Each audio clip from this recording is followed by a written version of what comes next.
วันนี้ก็ดีใจครับที่ได้มาเจอเพื่อนๆนักปั่นนะครับเขาบอกว่าฝนตกก็ไม่ยาก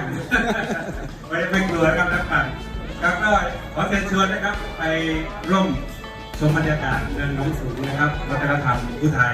นะครับซึ่งครั้งนี้เราจะจัดเป็นครั้งที่4นะครับ3 ครั้งแรกนะครับจัดโดยท่านนายอำเภอสมพงษ์ขุนสุวรรณนะครับก็บรรยากาศมีผู้สนใจเยอะนะครับครั้งนี้จะจัดในวันที่30 สิงหาคมที่จะถึงนี้นะครับก็ขอเชิญชวนเพื่อนๆนักปั่นนะครับสมัครไปได้นะครับสำหรับค่าสมัครนะครับ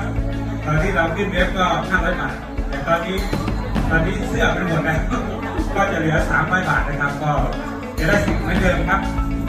ก็เราจะให้คูปองคืน